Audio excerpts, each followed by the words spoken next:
The Go Radio Football Show with Burger King. Watch live at 5 p.m. weekdays on YouTube. Join the conversation on 0808 17 17 700. Talking Scottish football first. Yep, talking Scottish football first tonight. Paul Cooney here with Mark Guidi and Charlie Mulgrew. After a night when Hearts stayed top of the table, 2-0 win against St Mirren, and a 10-man Hearts after Beningame was sent off in 15 minutes. And Martin O'Neill does what he does best. He gets Celtic to win, albeit it was a tough old night. 1-0 at Falkirk. Benjamin Negron the scorer there. And he's not a poker player, but Danny Röhl's proving to be more than a decent manager with Rangers still in the chase. Danny Röhl will be talking about another signing which looks to be on the way as Rangers get signing number 3 over the line. We think over the next few hours. There's a medical going on at the moment. Rangers fans, what are you thinking? Celtic fans, you're now second top of the table, up alongside Rangers. You know how the table looks. Hearts out on top, 50 points after 22 games. Then Celtic and Rangers on 44. The goal difference, Celtic plus 18, Rangers plus 17, and Hearts plus 25, which tells you something about Hearts. Mark, they're going nowhere at the moment. They're more than grinding out wins. Well, we thought that Sunday was a pretty special from them to beat Dundee 1-0 with 10 men and Craig Gordon save at the end of the game. But to go and beat St Mirren so convincingly last night with 10 men for 75 minutes, and it was a deserved red card for Beningame. Kevin Clancy should have produced the red card straight away. But Hearts, Paul, I think like maybe everybody will accept now that Hearts are not going anywhere. Hearts have just as good a chance as Celtic or Rangers of winning this league. They've got something a bit special about them in their group, about their management and about their supporters. They know how to win games, and they will take a hell of a bit of shifting from the top of the table with that 6-point gap over Celtic and Rangers. Charlie, was that a night where you thought the gap might narrow with Celtic winning, that Hearts might have slipped up? Yeah, even with 11 versus 11, you're thinking that it could be a tough game for Hearts. I always think when Hearts have got loads of possession and they have to break teams down, I think that's where I feel they struggle. They've proved it in the games this year against Celtic and Rangers, where they're no favourites and they don't have a lot of possession. They're happy to sit and defend their box and get teams on the break, get it forward quickly to their front three and score goals that way. So last night you're thinking this could be one of them with St Mirren sit in, they're due a few points. St Mirren have been in a bad run, you're thinking maybe this could be the time. Then you see them go down to 10 men, and I must admit, I straight away thought that doesn't suit St Mirren, because St Mirren, to dominate a game in possession, doesn't really suit them. They're suited to breaking away with the physical presence they've got. We saw it in the cup final against Celtic, and then last night against Hearts, they have the one-man advantage. Hearts then prove that they can. They were more than a match for St Mirren. They fought away there, and they're still there. I mean, they're grinding 1-0 wins out here, and I didn't expect them to be up there. The Dundee game, I thought they would struggle. The St Mirren game, I thought they were struggling. They would struggle, but they just keep grinding it away, and they're going to be a hard team to shift from the top of the league. Your game last night on Premier Sports was obviously a Celtic victory. You were getting stick afterwards. What was it, the baggy trousers you were wearing? Afterwards? I got a couple of messages sent today. I had a pair of baggy trousers on. I got a pair of baggy ones on the now as well. And I got a bit of stick, so... was it not a great game? Is that why they were talking about your baggy trousers? Somebody sent me and I just thought I'd put it up in the... Are you a Madness fan? Do you remember that song? Is that too early for you? I think somebody may have sent me a picture of Madness with the baggy trousers on as Madness well. And baggy trousers goes well with Charlie Mulgrew. 0808 17 17 700. But Celtic getting the win under Martin O'Neill 2-2. Yeah, it was Celtic. It was a poor performance for Celtic. Everything you saw on Saturday, you didn't see in the game last night. The intensity wasn't there, the domination wasn't there. Falkirk had 3 gilt-edge opportunities in the game, and to be 1-0 up at half-time, I thought was against the run of play. Definitely chances created, but Nygren seems to pop up with the goals. And in the second half, maybe slightly better, but still huffed and puffed and never created too much in front of goal. And then Kasper Schmeichel makes an unbelievable save, and I don't think it's luck, Paul. You sit and go, well, under Nonce that would have been a defeat. You can guarantee it would have been a defeat or a draw, but call it what you like. I don't know. You just can't put your finger on exactly what it is. it's Martin O'Neill effect by coming in, players having a bit of confidence. When I think about it, I think, well, what's different? Well, Schmeichel doesn't make that save because Schmeichel's a bit uncertain about certain things that are happening on the training ground, on the training pitch, the squad formation, whatever it might be. The uncertainty's there because he doesn't have belief in the manager, and then he just doesn't make that save. The fact he's confident, feeling good, makes that save. And I think when you're trying to go and win a league and you're in a title challenge, you need to win games like that, regardless who you are and how good of players you are and what you're doing. You need to grind games like that out. And a bad night at Falkirk on an Astro pitch. Falkirk we spoke to John McGlynn before the game. It was a free hit for them. They're 5 points clear with a game in hand, sitting in sixth place. So they almost treated it like it was a free hit last night, and you could see that freedom they played with. And Celtic were grounded a result and rolled their sleeves up. So a lot of credit goes to them for that. Let's hear from Martin O'Neill at full time. It was a tough old evening for us, really, really tough. Thought that Falkirk played very well, had a couple of great chances in the first half, and I think that we were fortunate to go in 1-0 at half time. Thought we improved in the second half for bits, but even so, a few skirmishes here and there during the course of the second half. Delighted to have won the game, which is the most important thing, but we can play much better. Mark, your take on it and what Martin O'Neill said? Just Paul, it's a victory, and it's the kind of victory that you just need to go and get. I mean, that's now, I know it's 2 spells, but that's 7 games he's been in charge, and they've won 7 games, 21 points, 6 clean sheets out of 7 games. So here's a stat: Celtic are in 44 points and they've played 22 games. So in 7 games in charge over 2 spells, Martin O'Neill's almost get half the total points tally from the other 15 games between Brendan Rodgers and Wilfred Nancy. So they're still in the hunt, remarkably, thanks to Martin O'Neill. But now, Paul, we're 6 saying it, the board need to go and back him up. They really need quality players in. What they've got is nowhere near good enough. I've said that for about 3 months now.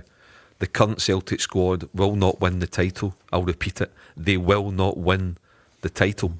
And unless proper reinforcements are brought in, and they need to be brought in before the Hearts game, and even then, what are they going to get? 2 training sessions or something with their new teammates? It's just the planning behind the scenes, the personnel behind the scenes, the organisation, the professionalism.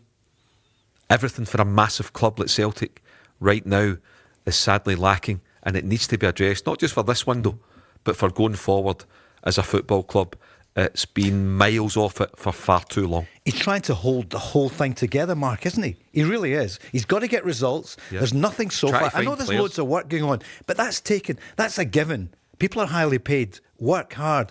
But what have you produced? And look at Rangers. They've got the medical this afternoon. Olsen seems to be on his way. We'll hear from Danny Röhl in a moment or two. But Celtic, nobody's come out to say, right, got it wrong, and here is what the plan is. What about transfers? Martin O'Neill was asked afterwards, Charlie, this is what he said. We are hoping to get some players in, no question about that there. I know it's halfway through January, and but I'm very, very hopeful that we'll do that there, just as much to supplement the squad, because the players have been going here, we're essentially playing a lot of the same players all the time. Maybe that was it, just maybe a wee bit of lack of energy. But there was no, I didn't think there was any lack of, what shall I say, determination.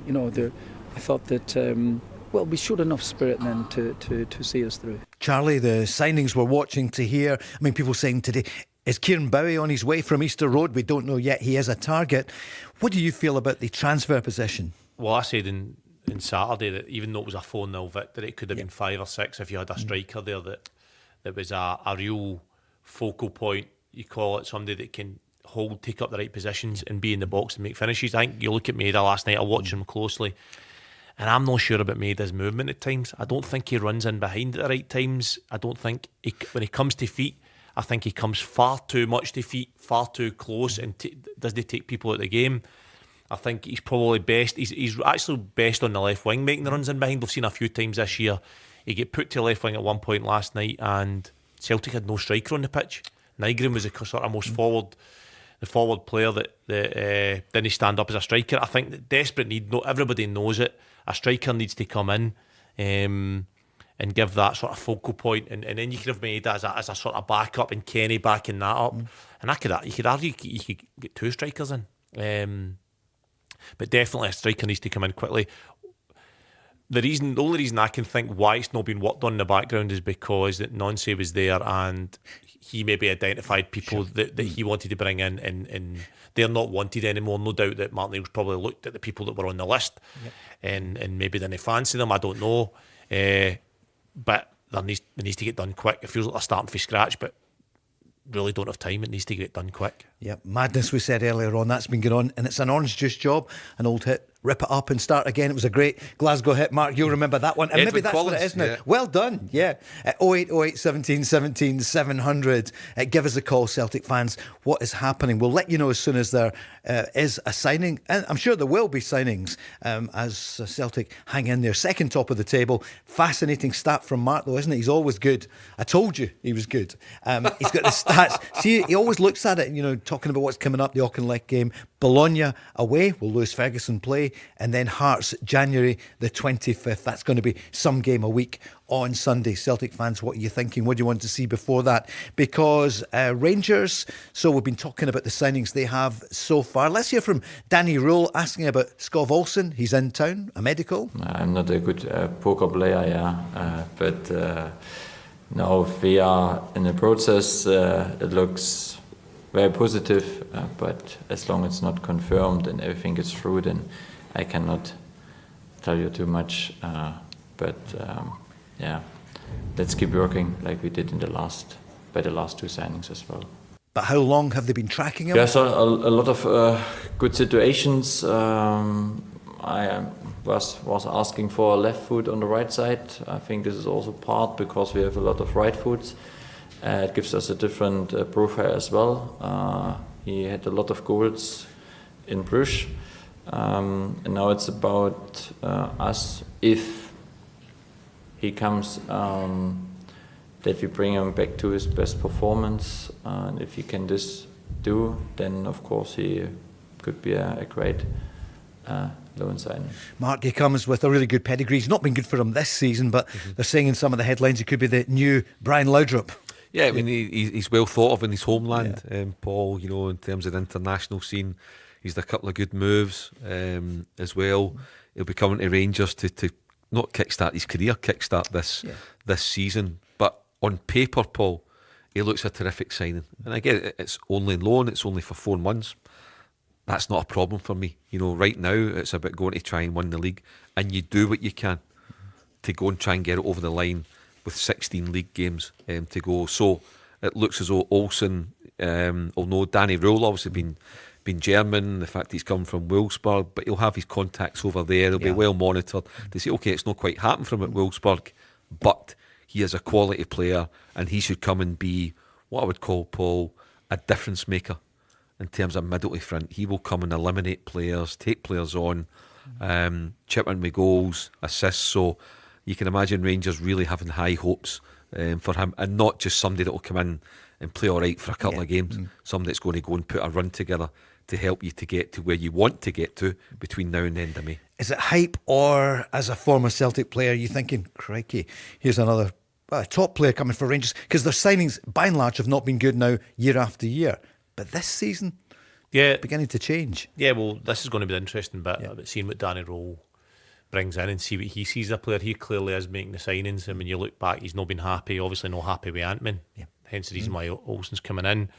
You see two Romans coming as well. He's a left back, so he's kind of be clearly happy with, because you want to spend that money on him. If you were happy with McGregor, he wants to play for Belgium at the World Cup, doesn't he? Yeah. And Chukwueze as well is another one coming in who's got a good pedigree, plays number 6, holding midfielder that Rangers need.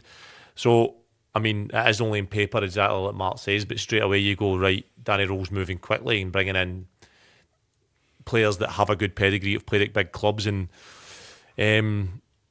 could be good players for Rangers, but you never know until they actually pull the jersey on. We've seen players come before and not be able to handle it, so let's see how they go, but they definitely are moving quick, and I think Danny Röhl has been clear he wants improvements to the squad.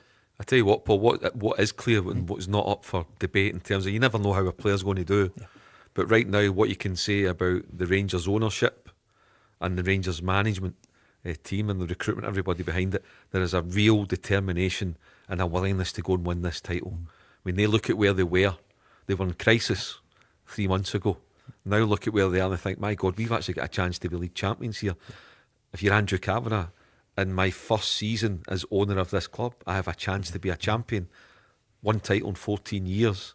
Despite the disastrous start, despite the mistake in not giving the job to Barry Ferguson, allowing for forward planning, they are banging this title hunt and they're saying, well, do you know what? We're going to have a go at it. We're going to have a right crack at this. What a bonus this is for us to be in this position in the middle of January with the title, albeit they're 6 points behind Hearts, but the title is in their own hands and they're having a go. The manager spoke about the board today and their ambitions, backing him with more cash to try and win the title. I think I said this from the beginning on, how we set up at the moment. Our communication, our direction is great. I think Andrews is very helpful. He is very on front foot. I like this. But we are also very clear what we want. I can always give my opinion. I give my recommendation. Then the recruitment give me recommendations and suggest some players, and then we sit together again and then we look through the videos, to the data. We make some calls to make sure how is the characters, and then we look if it's possible to do the deal or not. And at the moment, it looks, we are really strong because we make strong decisions. We are not just talking, we are really acting at the moment and doing, and this is great. We prepare everything, and we have to continue. We know we want to strengthen our squad. We have to be very competitive in the second half of the season. Charlie, fighting talk there, and he refers often to the chairman, Andrew Kavanagh. You can tell there's a good link between the manager or the head coach and the boss. Yeah, it's good. The fans will be, Rangers fans will be happy that they can see a clear alignment in how the signings are made. He's painted that picture well there in terms of how the club sign players. So also makes the character, the phone call finding out about the character, which is really important, understanding the player and what the person's like and what type of a guy he is. But you will never know until he's in the building in terms of can he play for Rangers, can he step up to the challenge. And I'm sure Danny Röhl will know that, but he's moving quickly. Rangers are moving quickly and they can see a chance. What a title race we've got. Yeah. They can obviously see a chance of going and winning. I look at the teams in the league and you feel now that Celtic, Rangers and Hearts can't slip up. They don't want to miss one opportunity to get 3 points. And it feels like Motherwell will have a say in that as well in terms of where the title will go with winning games. So it's going to be some title race. It sure is. Nico Raskin, I'm hearing he could be on his way. There's no deal done yet, but you can see with Chikwame coming in, you can see what they're doing, and he is, it depends what the money would be, but you'd think, Mark, maybe around 10 million? Yeah, well, I said that on Monday night. It's great, and you've got to credit Rangers for 3 or 4 signings already, the outlay, but you need to find a way to pay for that. Paul, they had a few big outlays in the summer, so at some point you need to come towards balancing the book. So with these deals getting over the line, I thought, well, they'll need to find a way to help bring some money in to put towards that, and Raskin is the obvious one. But as I mentioned on Monday night, if you're Nico Raskin, okay, you're at Rangers, you're going to play every week. And that, pretty much guarantees you your place in the Belgium squad for the World Cup. And he's got a chance to be a champion, a chance to, for his 3 years at the club, to actually go and make the club and go away with a winner's medal. Or you flip it and the club say, actually, we need to help finance what we're doing, and you're the one major asset that we've got that there's interest in. And that figure that you say, Paul, about £10 million, I'm sure clubs would pay that for him. He doubles or trebles his money and it's a new challenge, but attached to that is a risk. Because you've got to go and settle at your new club and hit the ground running, and that might jeopardise your national team play. So there's a lot of things to weigh up. But at some stage, if Rangers can't get rid of the dead wood, and there's 6 or 7 players, Matondo, Berami, Rothwell. Danilo, Rothwell. I mean, there's at least 6 or 7. So if they could by chance bring in 5 million by selling all of them and getting them off the wage bill, then that would help go towards it. So it'd be a January sale with some of them, wouldn't it? It'd be a January sale. And I think get them off the wage even bill. if Raskin goes, you'd still be looking to shift 4 or 5 pieces of what I'd call deadwood, because there'll be players there earning overall a couple of $100,000 a week that are contributing absolutely hee-haw. What about Nico Raskin? What do you feel, Charlie? I don't think he'll go in this window. I think it really depends on what Danny Röhl thinks of him. So if Danny Röhl thinks that Chukwueze can come in and replace him and is a better option, and he can get that 10 million that you mentioned, or 15 million, whatever it is, then obviously he's going to try and take that. But I don't know. I think he'll try and hold on to his best players. I think the likes of Rothwell that was mentioned will be the type that they'll try and move on. I think they'll be looking to move on, whether they get a fee or whether it's loans. I'd imagine it's be loans to free up the wage bill. I'd imagine that would be the case. I think they'll try and hold on to the best players they can and get rid of the fringe players and make up the money through selling or putting them in loan and getting the wages back that way. All right, we're off and running. Calls coming in next. 0808 17 17 700. We're back in a moment.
Show with Burger King. Yep, delighted to be here tonight. We had a whopper Wednesday last night. Great programme, but I'm sure tonight will be even better. We're on transfer deadline watch. We'll soon have up how many days to go? 15th of January, midway through the month. So what's going to happen. Rangers setting the pace. In terms of transfers, still got to do it on the field, but second top of the table, although Rangers overtaken by 1 goal by Celtic last night. And Hearts are still out there. Josh has dialed in, 0808 17 17 700. Good evening, Josh. Josh. How are we doing? Good, thanks. You? Hi, Josh. Hi, Josh. Yeah, Sean, lads, listen, the words I've got here are Celtic mentality and the 1% under Martin. The things that weren't happening under Wilfred Nancy, like closing games out, going a goal in front and being defensively astute, switched on and organised. They've got the leadership with the likes of Callum McGregor. He's been trusted with that captain's armband for years, hasn't he, to do that. And I'm just seeing small things like that clicking back into gear since Martin's come back in.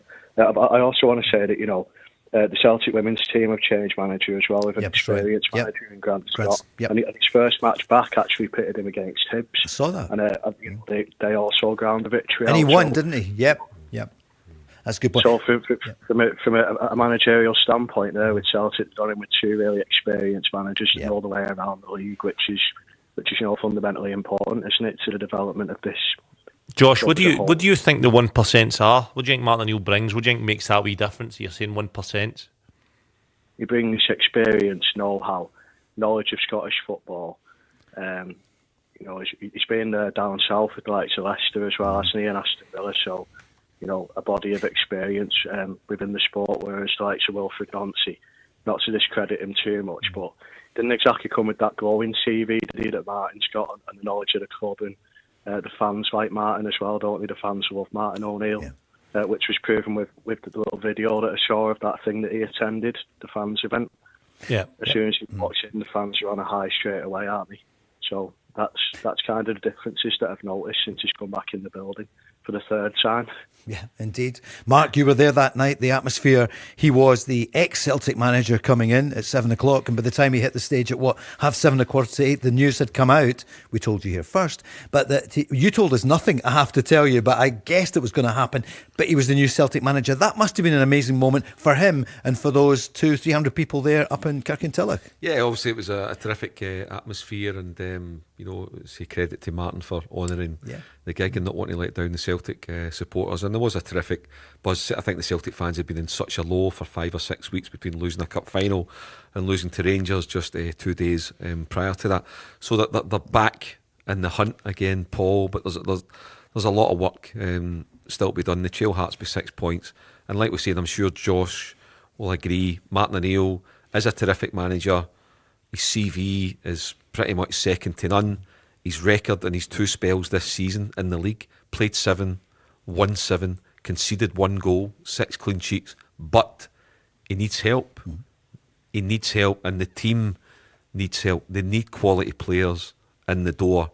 And going to Tynecastle a week on Sunday, Paul, that's Celtic's next league game. Yep. If Celtic are to lose that and go 9 points behind, I think it's done.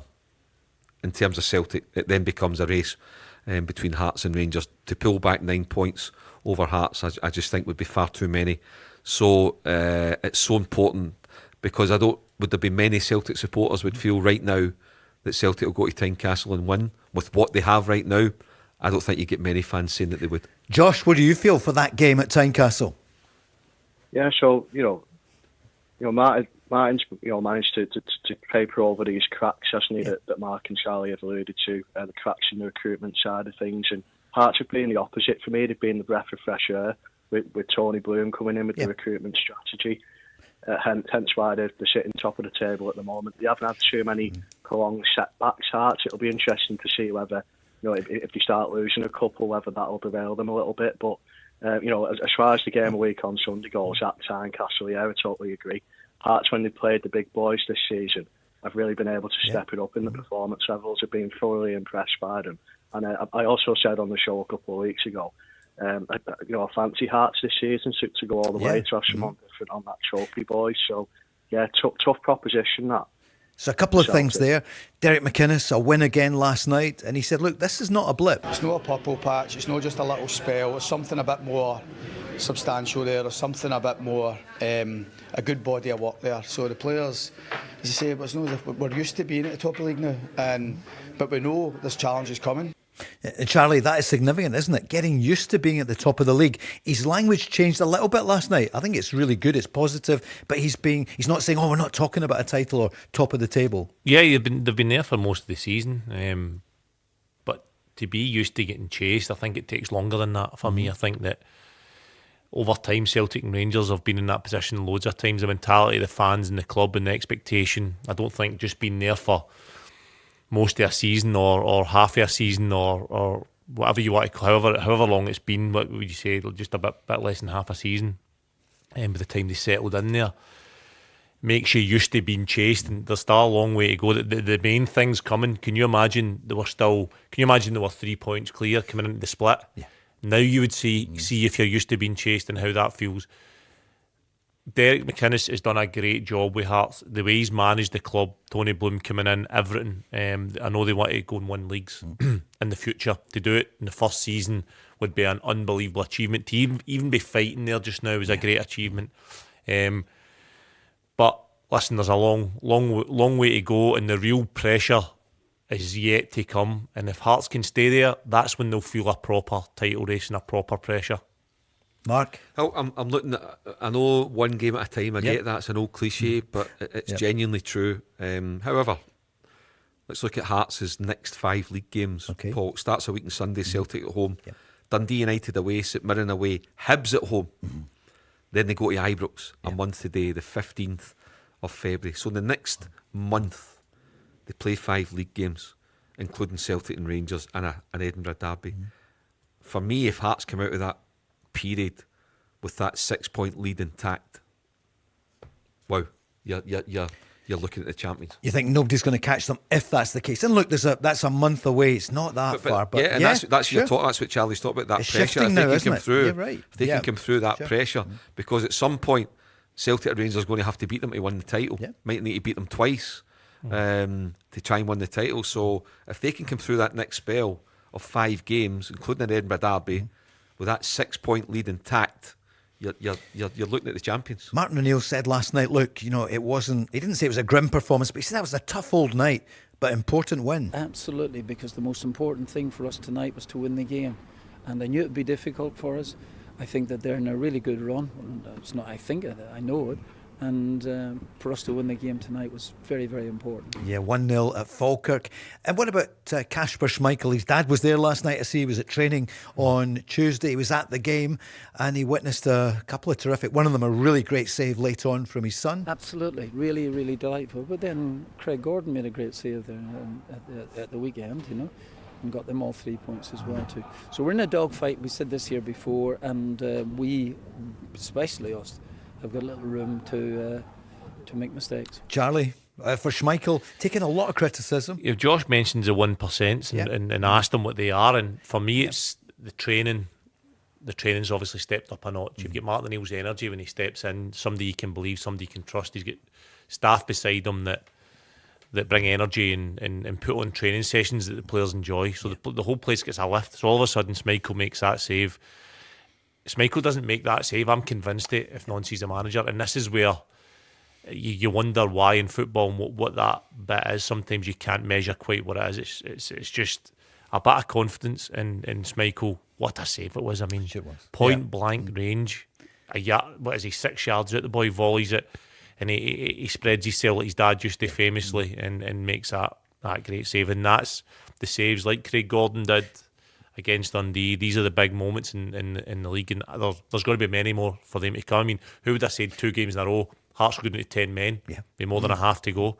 There's so many twists and turns, things happen. If we want to get a grip of that discipline as well, but that's maybe for later in the programme. Because as a player, you go into a game and you see it in a certain way, and you start to visualise and hope that you can get over the line, and all of a sudden you go into 10 men, and it's how you deal in game with that, your mentality, everything's your experience, having been there before, the manager's message onto the field, and the Hearts have come through the 2 tests. Celtic came up against the test last night, haven't been nowhere near it in terms of performance-wise. Schmeichel makes a save, Nygren scores a goal, and you roll your sleeves up and you get out of there. Josh, thank you so much for your call. Gary is on, a Celtic fan. Hi Gary, good evening. Evening guys, how are you doing? Yeah, Hi, good, Gary. thank you. Hi Gary. What are you thinking tonight? Well, just to echo what the boys have been saying, obviously about Martin O'Neill and how well he's done. You know, nine wins out of 10 games, and I was saying this morning, I don't know if it's a controversial opinion, but I think if Martin O'Neill was to go on and win the league with this squad of players, I think it'd probably be his greatest ever achievement at Celtic in both spells. Great point. Yeah. Listen, I don't think there's no way that this will be the squad of players. There'll be at least, I would say there's got to be 2 additions. There won't be 5 and 6, but I think there'll be 2 additions. But there's no doubt about it. The job, Martin, listen, but the squad's no horrendous, you know, but there needs a few additions to help it. There's a core of players there that have done well. You look at Callum McGregor, what a huge player he is. Scales did a great season. There is a good core of players there, but to add a few to it will definitely help Martin O'Neill. But listen, what he's done in the wins he's picked up and the confidence he's gave the players that are in the building at the moment. We look back at Kenny coming in, young boys trying to make his way in the game, and all of a sudden doesn't look like he could score. Comes in, Martin O'Neill, the first spell, he scores something like 4 in 3 games. So he's definitely at big moments gave people belief in themselves, and it definitely would be a huge achievement, especially the way Hearts have been going. Mark, we mentioned some players there, Liam Scales and Callum McGregor, but December wasn't a good month for either of them.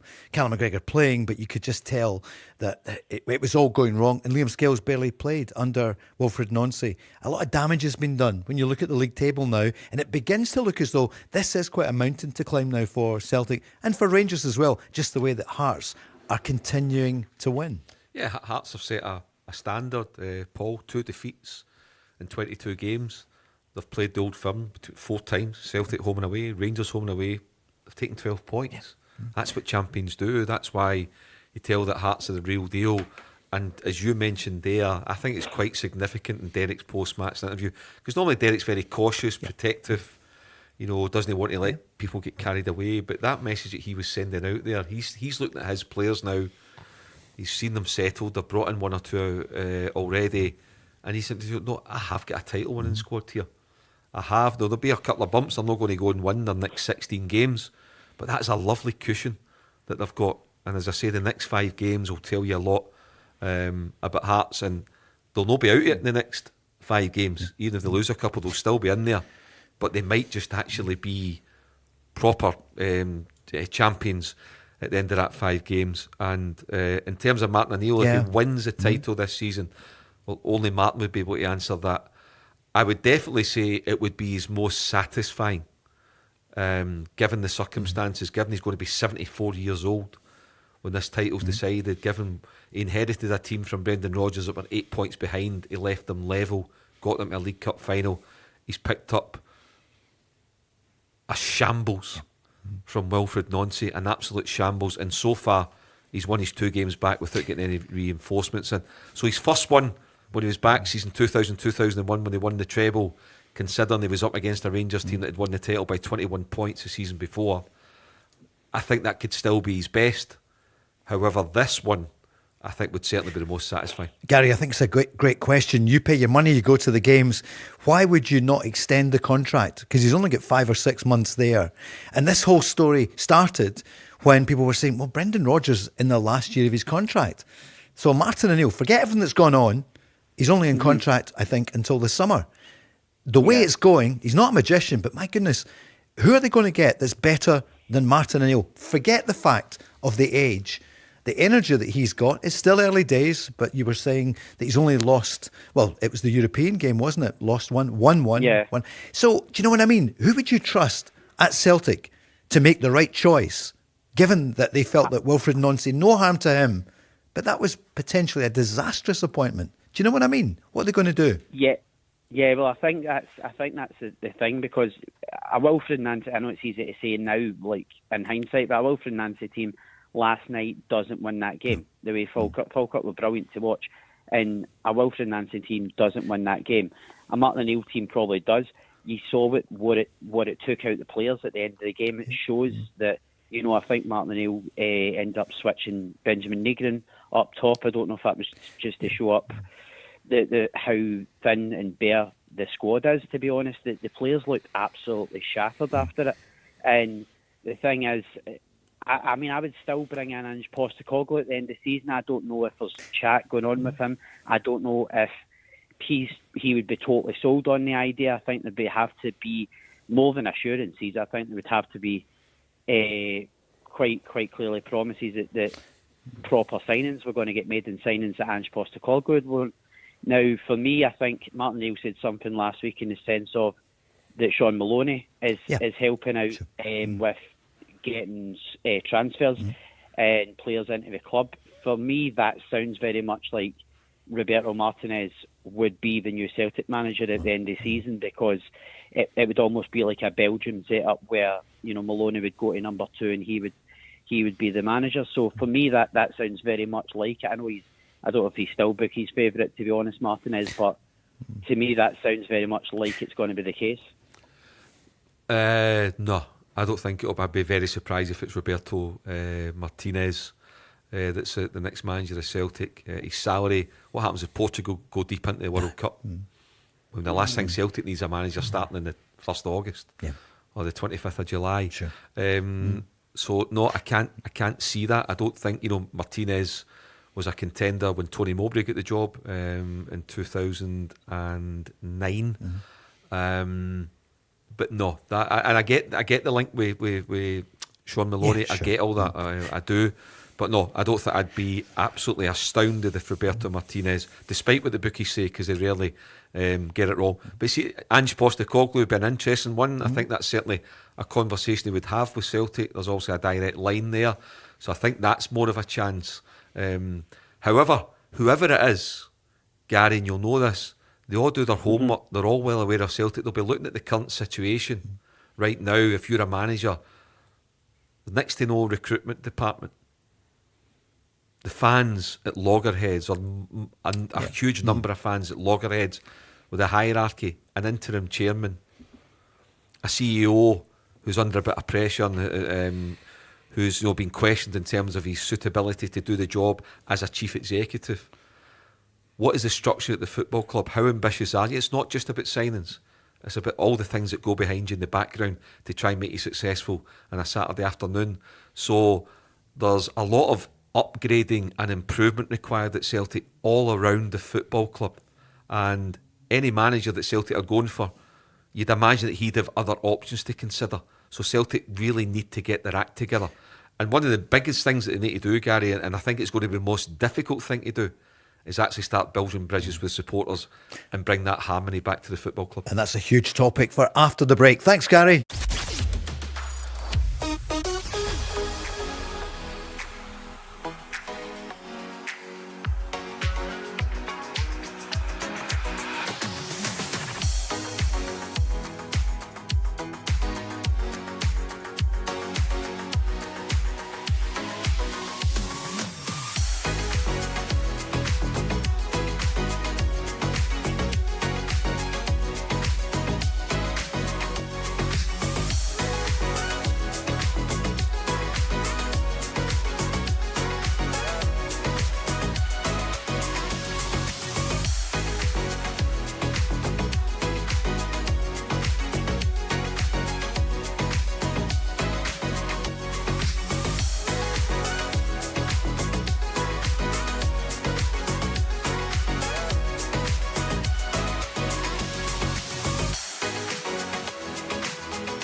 Football Show with Burger King. Yep, Rangers, they've got Andreas Skov Olsen, a medical this afternoon, and we would expect, all things being equal, that he will sign. It should be announced pretty soon. There's an option to buy. It's a loan, of course, from Wolfsburg, but there's an option to buy at around 10 million euros, which, Charlie, you'll know. You're a man who travels often. Is that 8.6 million? Not got a clue. Excuse me, you have indeed. Charlie, what would you say to Gary just before the break there about who would be the next Celtic manager for next season? Listen, I think Ange Postecoglou would be an easy one, and somebody he could. I think he suits Celtic absolutely perfect the way he plays and his attacking style. And when he was a Celtic manager, I looked and thought, is there a better fit than him for the job? But listen, I don't know how he left and how that was left with the hierarchy at Celtic, but I'm sure if there's still a relationship there, that will be spoke about. But listen, I don't know why Martin O'Neill potentially can't stay on. Yep. I mean, to me, I watched him in the touchline last night, and I know he's 73, but he looked energetic. It's a great fit for me with Sean Maloney and Mark Fordingham and McInnes. Everything seems striking in there as well. It just seems like a really good fit for me, and I wondered how Martin O'Neill would be having been at management for such a long time, and it just seamless straight back in it. So I don't see any reason why Martin O'Neill can't continue on. I think if Martin O'Neill wins the title with Celtic, it'll be his decision to make. Okay. And Martin would say, yeah, do you know what, I feel I've got an energy to go another 12 months, and with the staff around, or do you know what, it can't get any better than this. It's like a lot of sports, isn't it? They say about boxers and all that.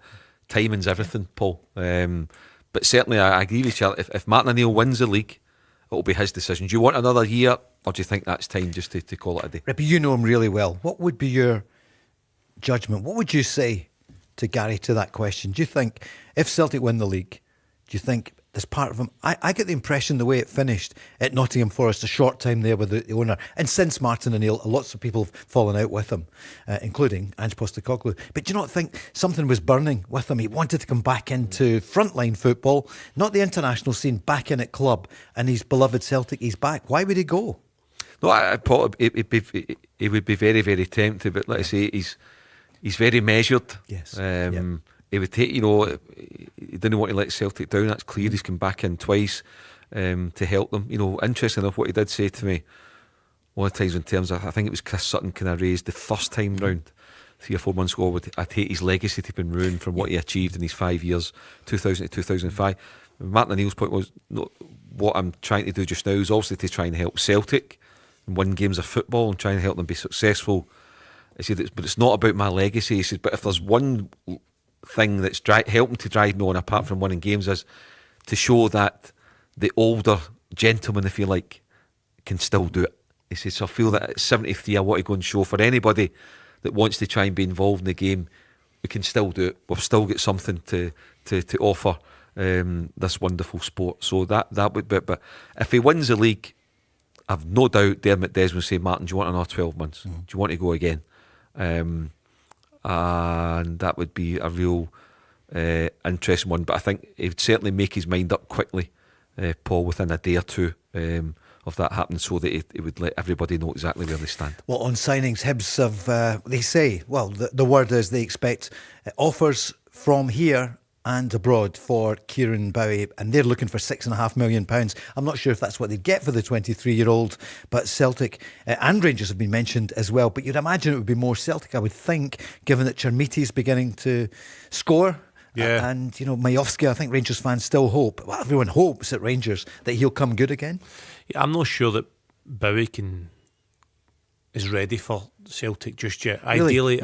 Ideally, if Bowie's doing what he's doing, he stays at Hibs for another 6 months to another year, maybe 18 months, whatever, and then then you go and get him, because I think he then goes and establishes himself, gets loads of games under his belt, scores goals, learns the game a wee bit more, but at the same time, at the same token, if he comes in just now, he's going to impact that Celtic team, because there's no many options at striker. So it's like, do you pay the £6.5 million and take the risk on him? I don't know. It's a real hard one. There's a £40 million booty there, isn't there, Mark? If Celtic win the title. Same for Rangers. Rangers will probably go straight into the Champions League. They won't even need to qualify. But when you put it in context there, I'm not saying Kieran Bowie. I hear what you say. Ideally, he would get another 6 months at Hibs, maybe a year. But Celtic, there's 2 weeks to go in the window, Mark. 2 weeks and 2 days. The way I kind of look at it now, Paul, the developments in the last 48 hours, because Celtic have been linked with, Sure. 6 or 7 names, most of them from around Europe, with the links with Fofana at Chelsea again in the past 24 hours. However, I think they're looking at other options out with Kieran Bowie for various reasons. But if they don't get something over the line in the next 7 days, they may need to go and try and do it. Because let's be honest, if Celtic really want Kieran Bowie, they can go and get him. There's nothing to stop them. They've got the money. The player would thought, well, I'm going to quadruple my wages, so I want to go. And Hibs might think, well, we might never get a more optimum time to sell him in terms of if it is this $6.5 million value. And I'm sure if people say, oh, that's too much, Hibs will say, well, Aberdeen gets 6 for Miovski, and we think he's better than Miovski. So that's how they would sort of brand that kind of figure around. So if Celtic really want him, they can get the deal done this January. But it looks to me as though they're looking to get other options in for various reasons. Rangers have got 2 Romans in the building training with them today ahead of the game at the weekend, and the manager spoke about, when's he going to play? He will be not available for the next 10 to 14 days around this. If it's 1 day longer, please be not too strong with me. But it's a little bit in this direction. And then I think we have to make sure.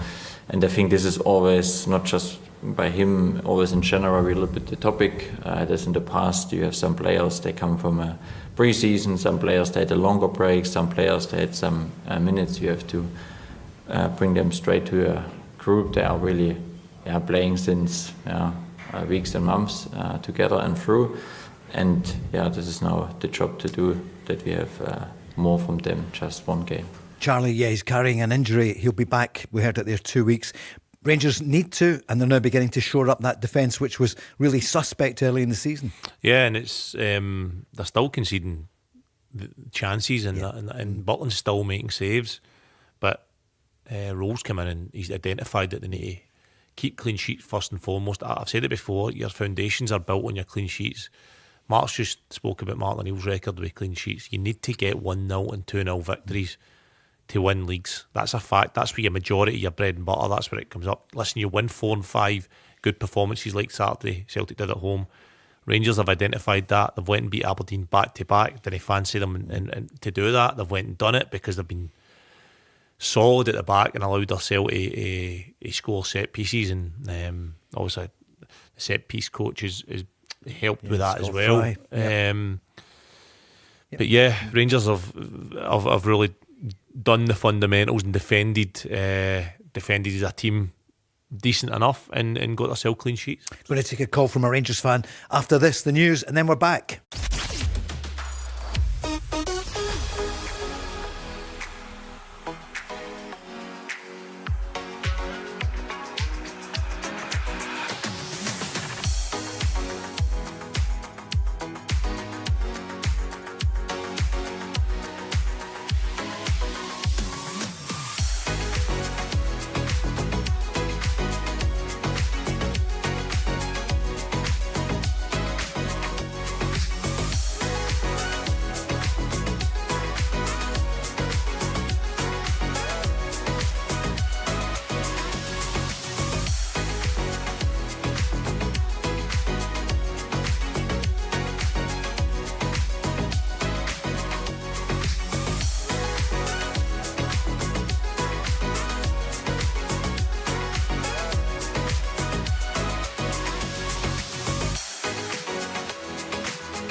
Radio Football Show with Burger King. Watch live at 5 p.m. weekdays on YouTube. Join the conversation on 0808 17 17 700. Talking Scottish football first.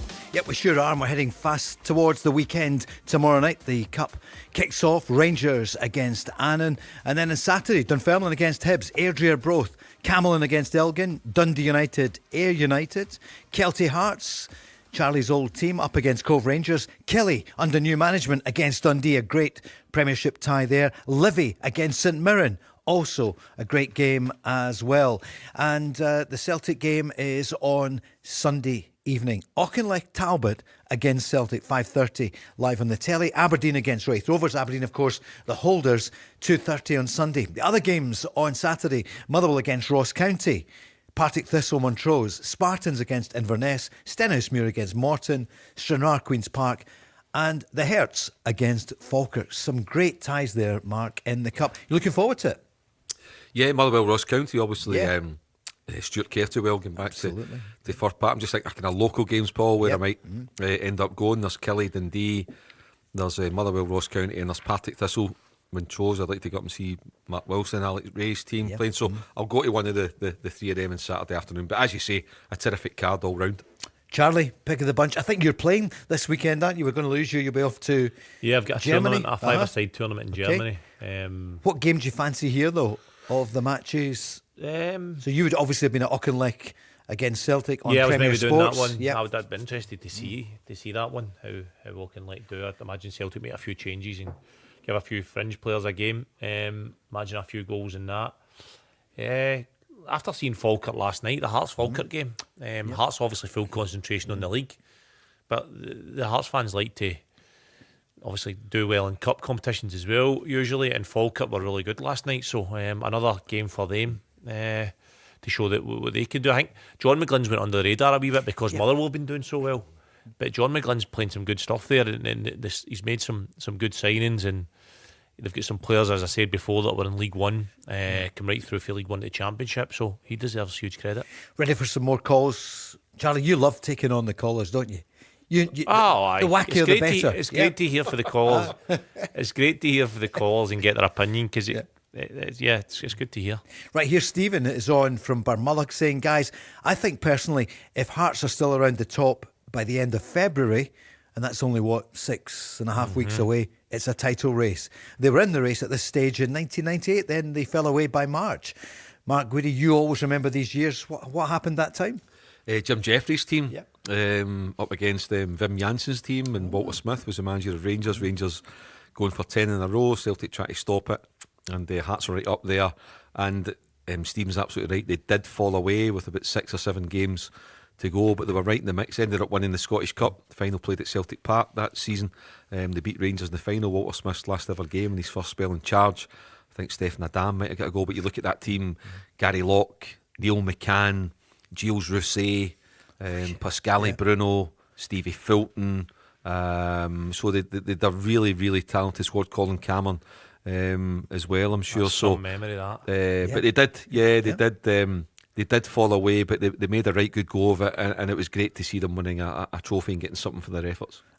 But you stuck your neck out a couple of months ago, and I think most people thought it's not going to happen. But my goodness, Hearts are still in there. Are they the favourites? But again, it would. I mean, I'm starting to look and go, right, there's a title race, but I would not be surprised if the fixtures Mark just read out: Celtic, Rangers, Hibs. Who else was on that? Dundee United away. I mean, to go to Tannadice against Jim Goodwin's team, who are playing a 5-4-1, who are up against Hearts, who need to go and break them down. These are tough games. Now, Hearts are proving with every challenge that they can. They've had they had a bad spell of 7 games. I think they won 2 games in 7 or something along those lines.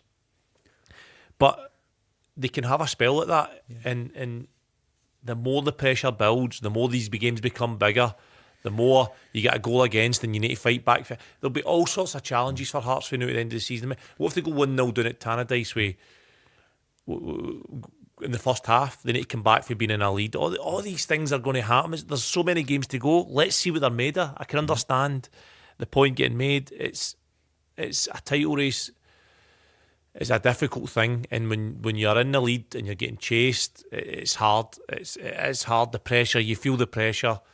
But And do you let's not see think, Charlie, in the past 2 games, they've absolutely shown what they're made of. Yep. In terms of the circumstances at Dens Park on Sunday and the circumstances of last night, they've shown that they are proper. 100%. They've shown that they can do it. That surprised me. I've went, right, okay, there's an opportunity where they could have fell away, and they stayed strong. So they deserve credit for that. But it's not a pat in the back and go, right, okay, on you go. They've got 16 games, and there'll be twists and turns and downfalls, and they'll need to come back and show resilience. So let's see where they are with 5 games to go, 6 games to go. They're proving that they can be there, but they can get injury. I mean, for example, right, Shankland gets injured, Kezeridis gets injured, Braga gets in. There you go. There's players right away. Who replaces them? Where do they step up? I just wonder, would it be worthwhile Celtic going, right, 20 million, we're going to have a go here, we're going to go for Shankland, and we're going to go for Kezeridis. Should we try and get them and take them away from Hearts, add them to our squad, help us, and take Hearts straight away? Would that be your advice if you were the major shareholder? You'd be saying, let's do this. I would go for it. I would go for the jugular there. I would be going, right, let's get Hearts. Let's take their threat away, and let's see what they're made of then. So winning the league is worth what? 5 million, 5 million, and then you get into the Champions League is worth 20 million. Just say, let's say Plus. 20 million plus. 30, just higher. There you go, right? So you're taking me back to the times when I used to negotiate Champions League bonuses for qualifying. Right, how much was it? What was your biggest one? You'd be arguing about the price of pies. All of a sudden you're talking about the price of pies in a match day. Anyway, so take that 20 million, say, right, we've not been great, we've not made the right decisions, now we're going to go and take Shankland. Imagine Shankland Celtic's team right now. And Kezeridis. Is it possible? I don't know. He would score for fun, wouldn't he? Oh, it'd be perfect. Okay, It'd be perfect. My question for you on that then, and by the way, I was wanting to mention that Shankland's goal last night, that number, just that proper number 9, experienced, calm figure, absolutely brilliant. Yeah. So here's my question: what do you value Shankland? I'm just talking about Shankland. What do you value Shankland at? One of the best players in the country and Hearts captain. Right, so I'm thinking, and I don't know what Hearts are thinking here, so I don't know what their model is. I don't know how much winning the league means to them. Massive. Everything, it maybe. It means massive, but I don't know if they go, right, well, our whole goal is to get up there so we can sell our players. We get him for 0 in the summer. Zippo. And I got offered 7 million now. Yep. It's a business, don't forget. Kezeridis, how much did he cost? If you make 7 million, going to make a real profit on him as well. So just say there's a 13 million, 14 million profit to be made in they 2 players alone. Jesus, I mean, I value Shankland, and Kezeridis almost guarantees you winning a league. Almost, right? Nothing's no guarantee. And then you've got Champions League qualifier to navigate. Mm-hmm. I would say for they 2 players, it's £15 million.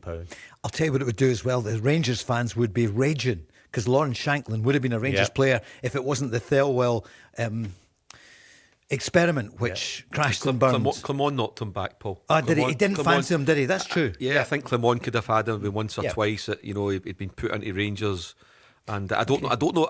I suspect that Philippe Clement's judgment was clouded by Lawrence's spell in Belgium, which wasn't brilliant, and maybe Philippe Clement based a lot of his background checks and stuff on that. But I think we said it a number of times, and Barry said it. And really, Clement, when he first came into the club, remember what he inherited. Then he won the League Cup right away, and then ended up in control of the title race, and they blew it with the away games at Ross County and Dundee. However, had he bought Lawrence Shankland that January, I think Rangers would have won the league. Are you just saying that, Charlie, seriously? Or are you just trying to wind up the Hearts fans? No. I'll look at it and logically and think, right, what is that worth to the club? Is it worth taking? I said it before. Shankland, Hearts' front 3 get in Celtic's team. Yeah. In my opinion. 3 of them. Yeah. All 3 of them get in the team. They definitely play a part. If it's no starting, it's off the bench or whatever, they definitely play a part. I just think that if you can go straight for their players, then what? I would like to hear an argument against it. I would love to hear a caller phone up, a Celtic fan or any Rangers fan or whoever. Sure. Or Derek McInnes. Derek McInnes. Get Derek on. Yep. This is why not. Do you know what I mean? Wow. I'd like to hear that. Well, Martin Neal was asked not about Lawrence Shankland and Kisaridis. He was asked any signings coming in before the weekend, the cup game. Well, we've got a little bit of time in this sense. We've got the cup match, which I want to focus on. In the meantime, we're trying to look at some things, and we're hopeful that we will have some acquisitions in at some stage or another. Because obviously last night he said, "Look, that was a tough shift last night. Yes, Celtic got the points, but it was completely different from the weekend." We've gone from being really terrific on Saturday to feeling I don't know, but maybe it's me. Maybe I just thought there was a wee bit of nervous tension, that type of thing. Chasing points, no room for error, I think, as I mentioned to you before, and I think that maybe crept into your game. Didn't get off to the best of starts either, and had to weather the storm, but eventually thought they showed plenty of spirit and plenty of character to come through. Fascinating season, Mark, isn't it? Because normally you'd say the Celtic team, been over the course, they see off challenges. Remember, 2 seasons before, Rangers were in the box seat for a little while, then it went wrong at Ross County and all the rest. But this time, that sure-footedness that Celtic have just isn't there. You can't guarantee it's going to kick back in again. No, I mean, I agree with Martin and I'm only going with the highlights and sports scene last night, although I was at Celtic Park on Saturday. But for example, you talk about a bit of nervousness, a bit of anxiety. To me, that looks like Austin Trusty. Simple things where he's just looking really uneasy and he's just not comfortable. It was even on Saturday as well. And that was at 1-0 up, sorry. Possession. Yeah. That could have changed the Dundee United you look at game. that. Yeah. Look, McCowan looks a bit out of sorts. His distribution is not as good as what it normally is under him. So there's a few players. I think that's natural, Paul, that it will get to some players differently more than others. Like a Callum McGregor, a Kieran Tierney, they've been over the course and distance. A Kasper Schmeichel. Now, for all his faults this season, he's thrown away some serious goals, but he has come up with some really good saves. And last night, I think he proved his worth. There's a lot of Celtic supporters that don't want him in the team, but I think maybe you asked me a week or two ago. I don't think a goalkeeper's a priority for Celtic. I don't think they're looking at putting a lot of time and energy into a goalkeeping position when they need to get a number 9 and they need to get one or two others in first.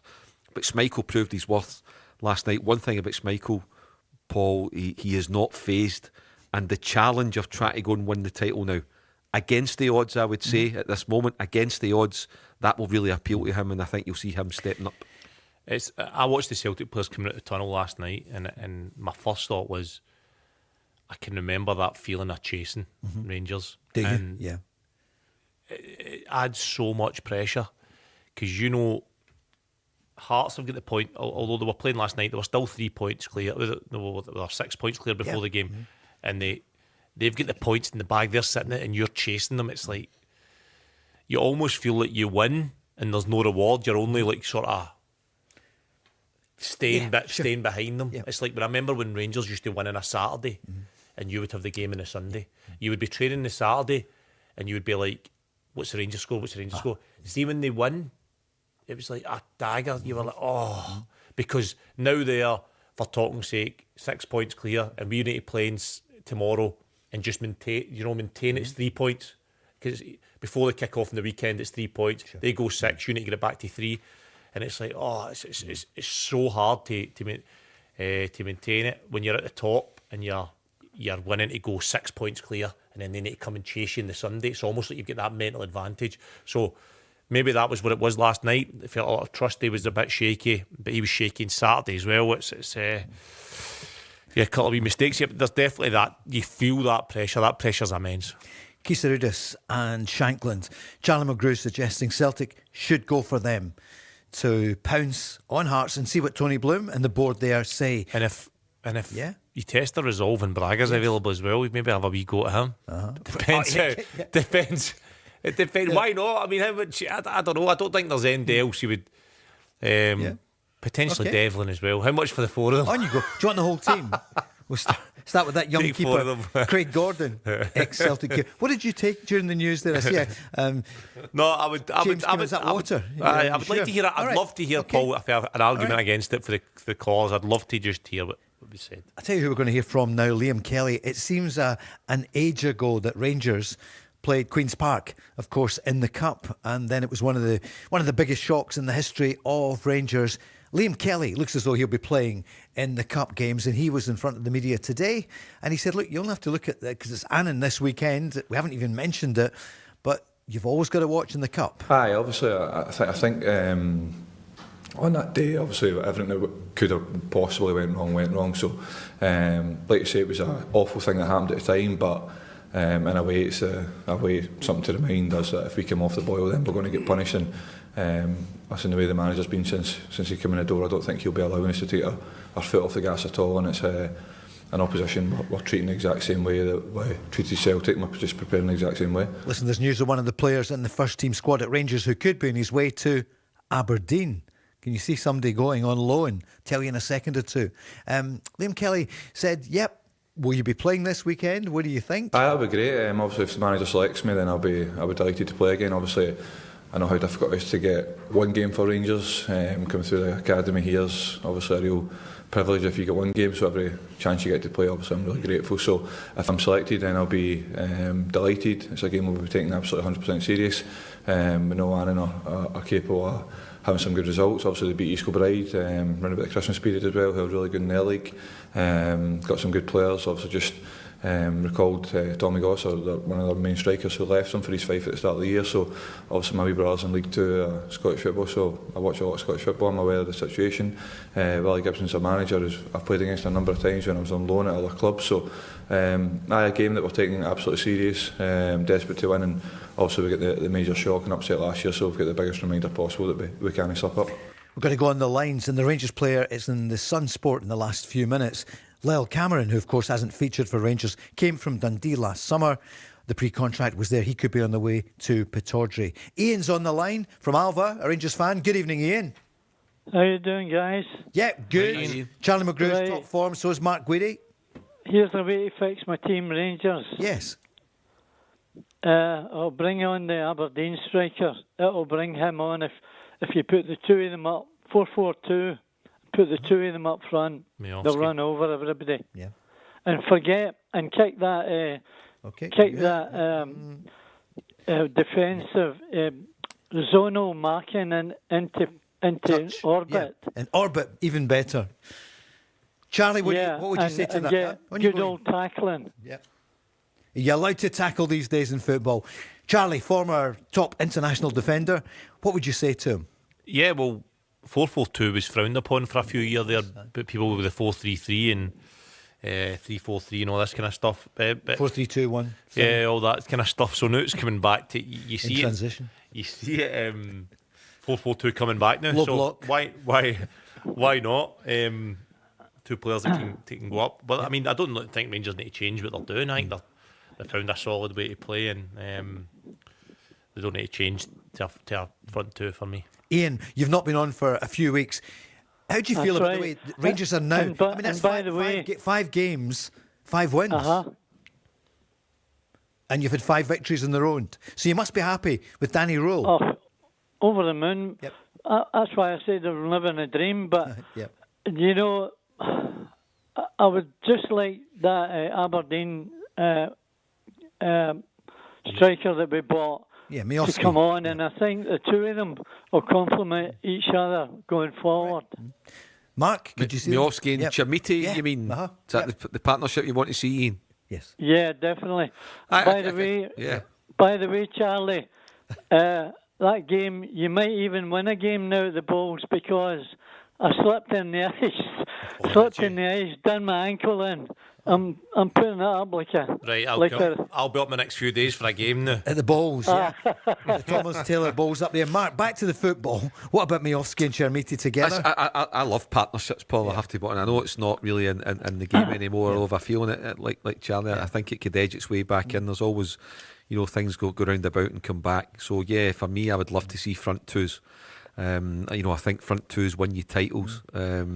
and Chermiti and Miovski right now would be the best front two available to Danny Röhl. Whether he actually goes down that road, I'd be surprised, given that Olsen's just coming in the door as well, who's more of a wide player, although I think maybe he can come inside there. However, I know what you're saying, Ian, I get it, I kind of agree with you, but just as things stand just now in the modern game, I think it's unlikely. But if you want to go and bring that extra bit of entertainment and do something different tomorrow night, with the greatest of respect to Annan, it's an ideal opportunity to go and just try something a wee bit different again, Paul. Ian, who do you fear more, Hearts or Celtic at the moment? Oh, 100% Hearts. I hate saying it, I think they'll win the league. They've bought so very well, the Old Firm, and to beat the Old Firm twice, twice each. Now, I think they'll win it by 5 points. Okay, we'll take a note of that. Charlie, you want to ask Ian something? Ian, I don't know if you heard the point we made before. What do you think about Celtic or Rangers, since you're a Rangers fan, going and now spending a bit of money and try and get Shankland and take a couple of Hearts players off them? Maybe Shankland and Braga, Shankland and Kesarides? Well, we need a striker, and if you ever want a striker that knows where the goals is, Shankland, we could have had him. And Clement, as you said earlier, I was screaming at them when we drew with Dundee and then lost with the high up Ross County. Ross County, because nothing's guaranteed in football, but we would have won the league definitely with. Well, if we didn't win it, there's nobody else would give us a better chance, and I still think that's the same now, because we don't need to.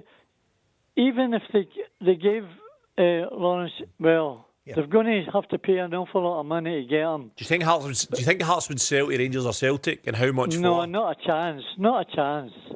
Unless it was crazy money. Ian, thanks so much. We're back after this.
Football Show with Burger King.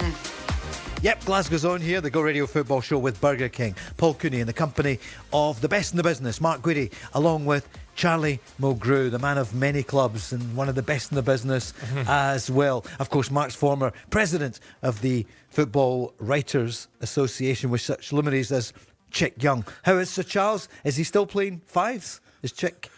No, we had to retire him, but he had a glorious career. Was he kicking and screaming? Glorious career. I think he does the walking football now, Charlie. He's found his level. Yeah, I was talking about him recently in a programme that will come up soon. I can say no more at the moment, so the fee was so high that I'm not allowed to speak about it. But Chick is absolutely, he's a brilliant guy. Charlie, did you come up against Chick much?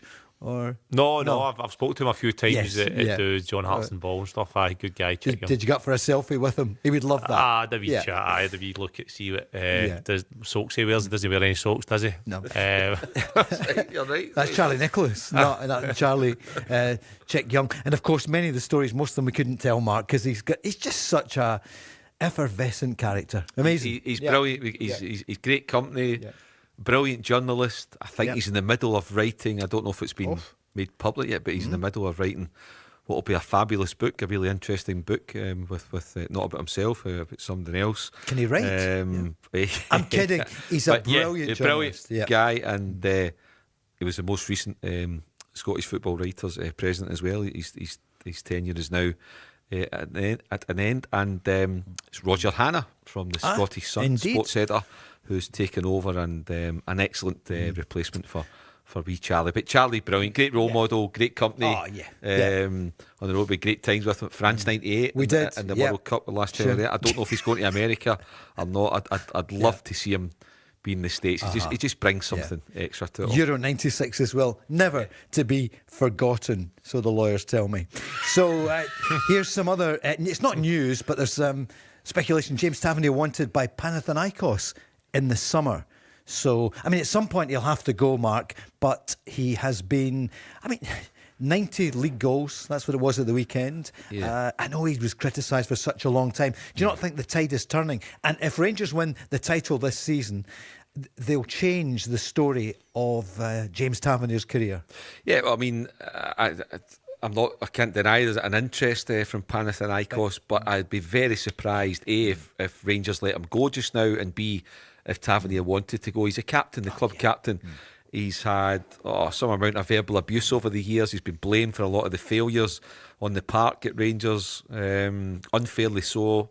I think he's had one title in his 9-10 years at the club, and he's now got another chance to add a title. And I think it'd be really fitting and really appropriate for James Tavernier if he could captain the club to a title this season, and then said his goodbyes. But from a footballing point of view, given where Rangers are, we go to the title, his experience, his leadership, his know-how. If you're Rangers, you don't get rid of him just now. Billy's on right away, 08, 17, 700, saying, I've been critical of him in the past, but not this season. Charlie, he realises, and I think a lot of Rangers fans do, realise the value of James Tavernier. Yeah, his goal scoring record speaks for itself in Europe and domestically. I think his defending's always been called into question. Still is. It's no his strong point, but listen, he's always been there when it's counted, always stood up, not a lot of injuries, always available for games. Don't remember him having a muscle injury, or testament to how he lives his life and how he trains. And it's not entirely on James Tavernier if Rangers don't win things. I mean, there's plenty of moving parts, managers and players and different situations within the club. So only respect for James Tavernier and what he's achieved. What was he like to play against? Listen, you don't want to give a free kick away outside the box. Obviously, corners, deliveries, attacking up the right-hand side. He was always very vocal on the pitch with his teammates and stuff. And Is he? Yeah, on the pitch. Yeah, he's very vocal. Very, very vocal, talking people, pushing his teammates on, talking people through things. And somebody I've got respect for. Title race, Hearts after 22 games. 50 points. Celtic and Rangers on 44. Celtic 1 goal to the good. Danny Röhl spoke today about the title race. Yeah, the title race is very close at the moment. There are 3 teams. They are fighting for something. We make our job as best as we can.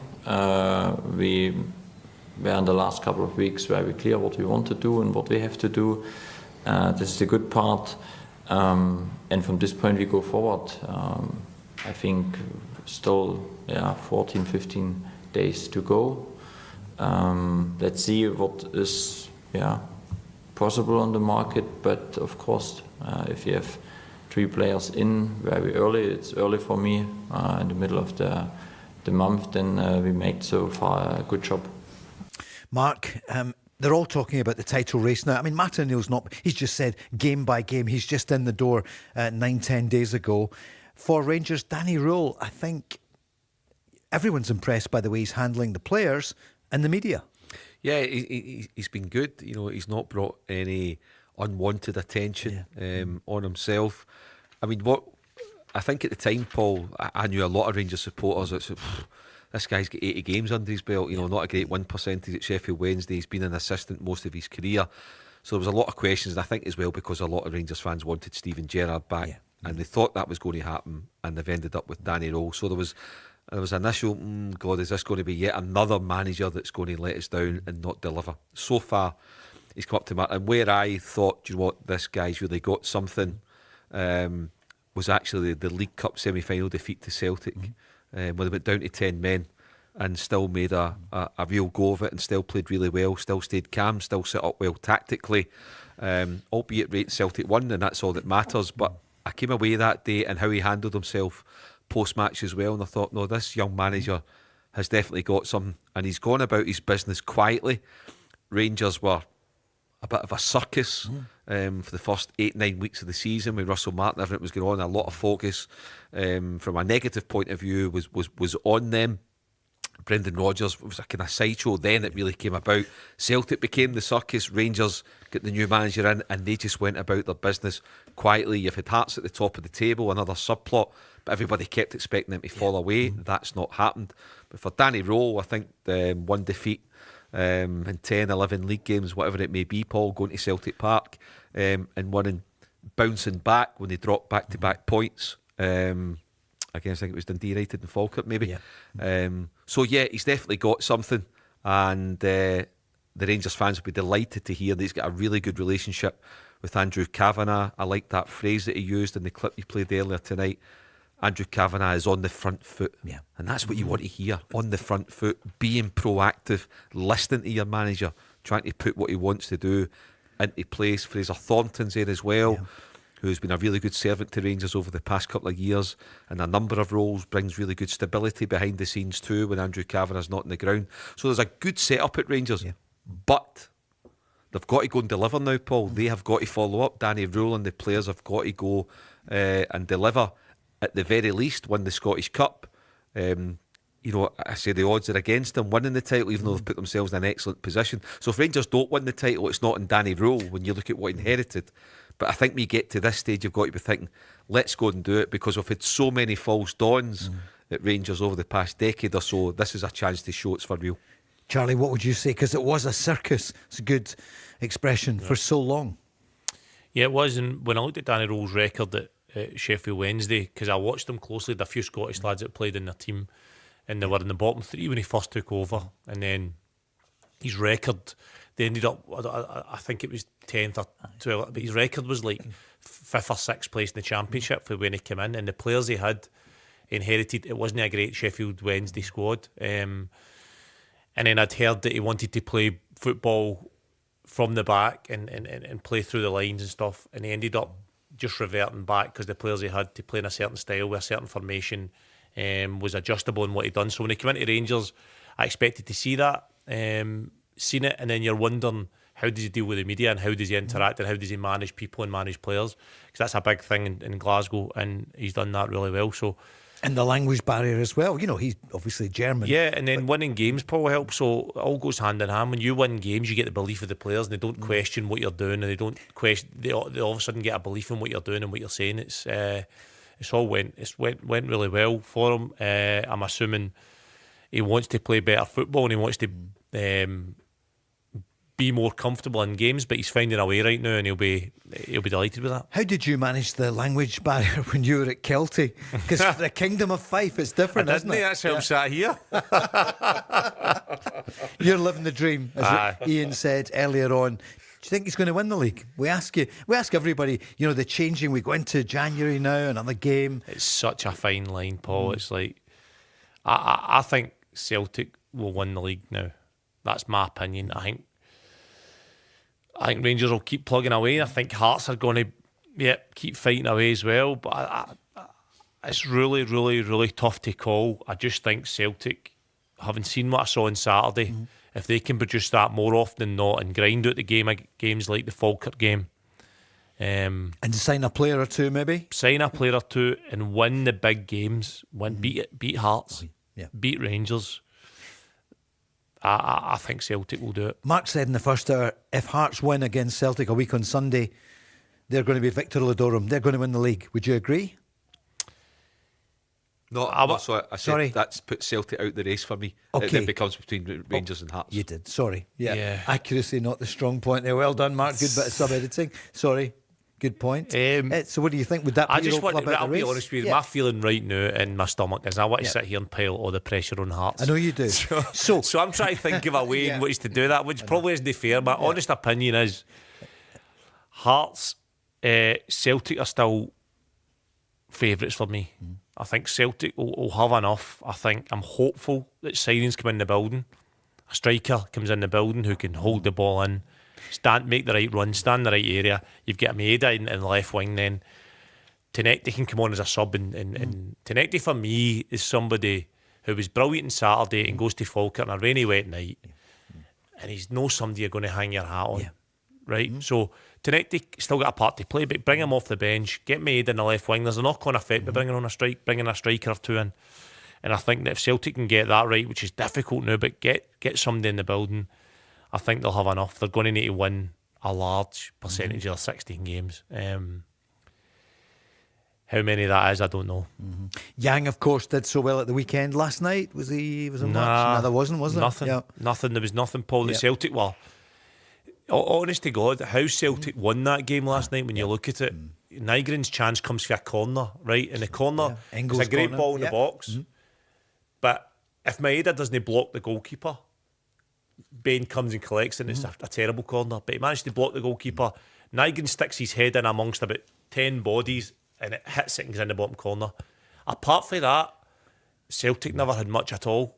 Genuinely never had much. Hearts had 3. Yeah, Falkirk did. Sorry. Yeah, sure. No, I know. Falkirk had 3 sitters. They missed 3 sitters. Wilson, Stewart.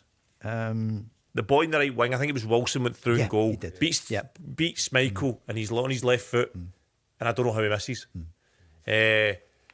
Striker Stewart, I think it is Stewart. He wins the ball in midfield. When somebody wins the ball, plays him through. He's 1-on-1, plays into Kasper Schmeichel's hands, and then in the last minute, a ball bounces 7 yards for the goal, and Kasper Schmeichel saves it somehow. So my point was that there's these tough games. They saw their way through. Celtic were poor last night, but you just got the feeling they would grind it, and that's what there'll be games like that. Karen's on 0808 17 17 700. She says, for you, Charlie, if not Celtic for the title, would you rather it was Rangers rather than Hearts? Given that, if you've just tuned in, earlier in the season he said, look, Hearts are going to fall away. They'll fall away by Christmas. He also thought that, this is slightly cheap, Russell Martin would be great for Rangers, and he liked some of the stuff that Wilfred Nancy did over. What a horrible question that is. You wouldn't get that Hearts from, and I know. Rangers. Yeah. That's why she's asking. I know. I would have to give it to Hearts and would you? Yeah. And go for a pint in Gorgie. Yep. Would you do it? Oh, I've said I would do it, so I'll definitely do it if Hearts do it. I mean, with security. I hope by the time I turn up there, they've had a few pints and they're happy to embrace me in there. Mark, this has got to be good for Scottish football, though. We're a Glasgow radio station, and we would look through that west of Scotland. Celtic, Rangers, Motherwell, St Mirren normally top 6. Hopefully, we'll be back up there, although they need to get motoring. But listen, this is beginning to look like Hearts' season. It could be, but I don't think they'll ever have a better chance. Because what they've done, they've found a wonderful level of consistency. They've brought in a good manager. They've recruited well, and there seems to be a really, really good team spirit. Good to see 3 or 4 Scottish boys at the heart of it as well. You know, like Halkett and Spittle. Guys what like about his Spittles, the ball for Shankland? and there Shankland. Obviously, Craig Gordon coming in to play his part. And what they've done is they have capitalised on the chaotic spells at Celtic and Rangers. They have capitalised on that. So look, Celtic and Rangers have got 16 games to go, so they've got 48 points. For me, they will need a minimum 40 points. So I think 84 could win you the title. So therefore, Celtic and Rangers, can they take 40 points out of 48? Considering they're both to play each other twice, and they're both to play Hearts twice. So that's a big ask. Whereas if you're Hearts, can you get 34 points out of possible 48? That's allowing them to drop 13 or 14 points. So when you put all that into the mix, for me, that's why Hearts right now as it stands are the favourites. More on that after this break.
Show with Burger King.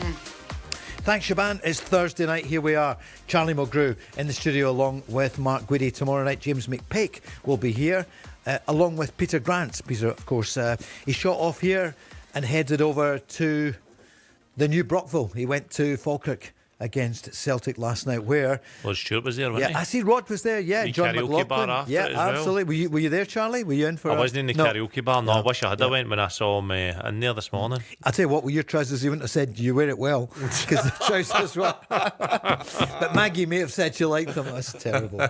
No need for that. Any Madness tracks in your mind? So that was before your time, wasn't it? Your music. What's your favourite kind of music?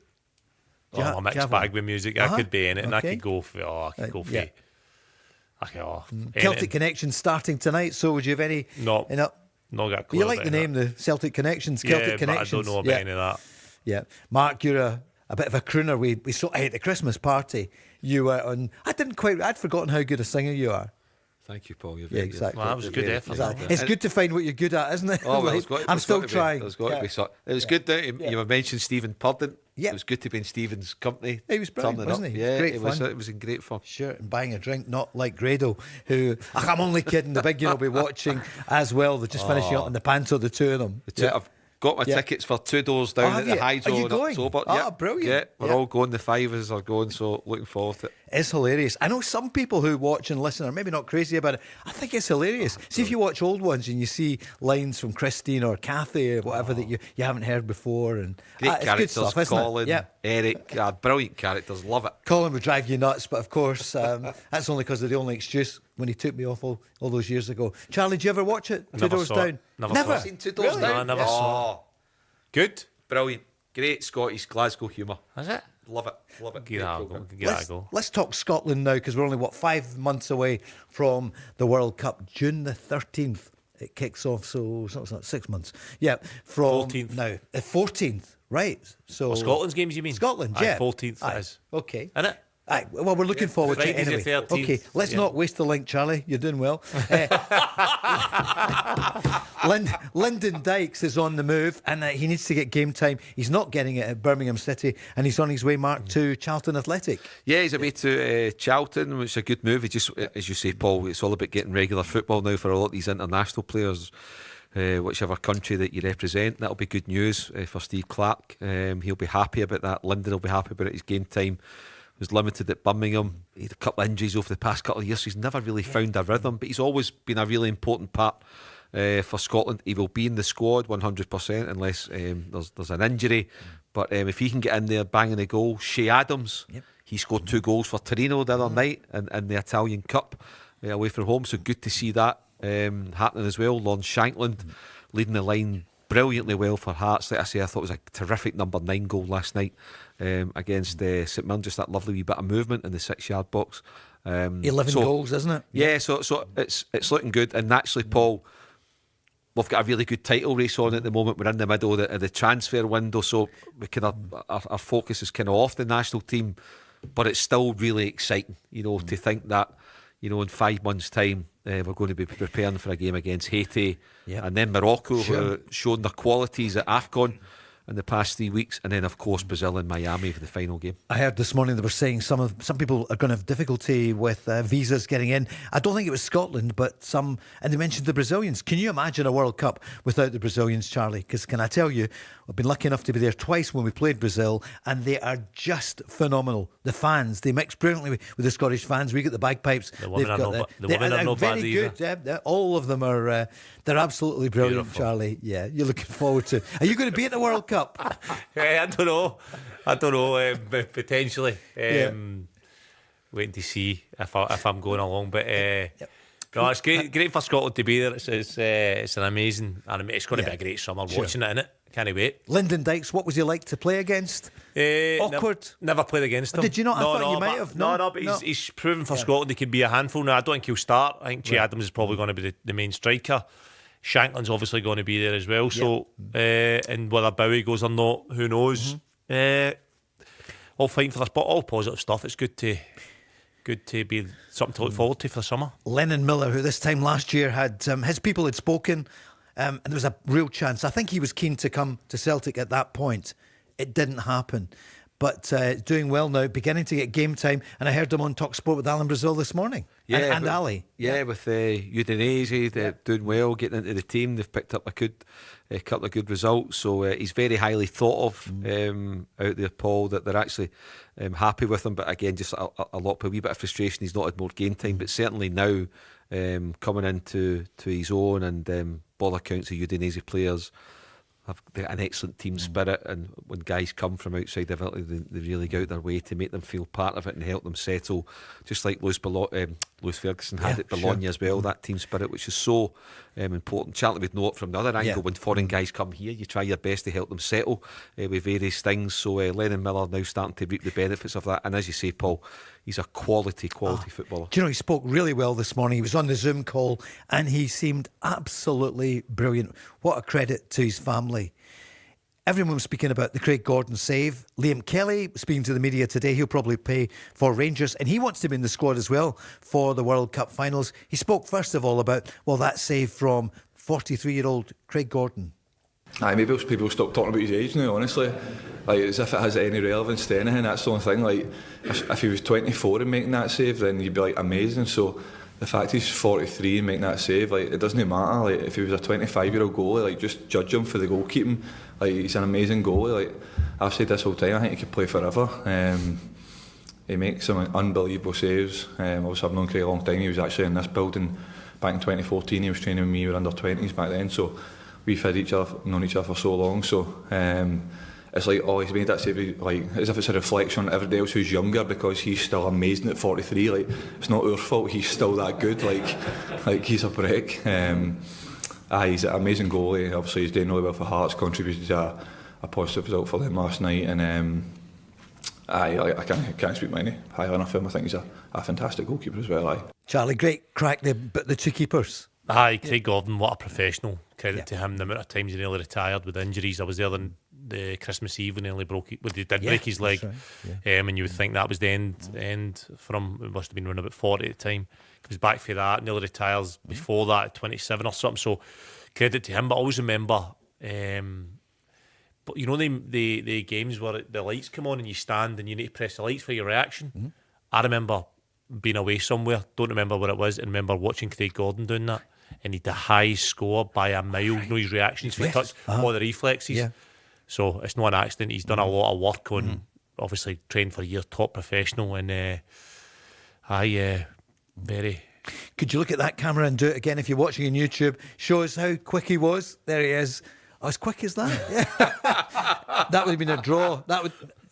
It would have beaten him if he'd been like that. It is phenomenal. Liam Kelly, then, you'd expect him this weekend. I'm looking in the last 2 minutes, 90 seconds left of the 2 hours mark. Any surprises this weekend then in the Scottish Cup? Sponsored by Scottish Gas. I think Dunfermline, Hibernian. I mean, Rangers, right. I think that's a gimme. Great suspect Annan. Rangers will win comfortably. Celtic will win comfortably. Dundee United, Ayr United at Tannadice, interesting game. Dunfermline v Hibs, interesting game. Hearts v Falkirk, interesting game. Motherwell v Ross County. So yeah, a few good games. I can't see what you'd term as a major shock. Paul, like we're talking about, Liam Kelly's referred to Queen's Park last season. I can't see anything like that happening this weekend. I think it'll be fairly straightforward. James McPake will be with us tomorrow night. He's going to Dunfermline against Hibs. Charlie? Just thinking there on Liam Kelly, he's probably the best goalkeeper I've trained with his feet. Is he? Yeah. When I first trained with him, we got a Scotland squad with his feet. I couldn't believe how good he was technically with his feet. Really, really good. Picking passes out, playing passes between the lines in small-sided games. So, and you could see that when he came in for Rangers when Barry brought him in. Yeah, brilliant. Like he's perfect modern-day keeper in terms of the way he plays with his feet. Any surprises, do you think, last 20 seconds in the Cup? Or I think Celtic Hearts will get beat. I think that was Rangers. Listen, don't come in on Monday. I'm just a wee dig there. Yeah, I know. Indeed. Yeah. Charlie, thanks so much. Good luck in the tournament. Which teams are you playing against? You're playing for Celtic against... So we're playing Borussia Dortmund and Eintracht Frankfurt in our group. Another group's Real Madrid, Bayern Munich and Juventus. What a life. Charlie, thank you so much. Mark, we'll see you on Monday. Thanks, Paul. We're back here tomorrow night at 5.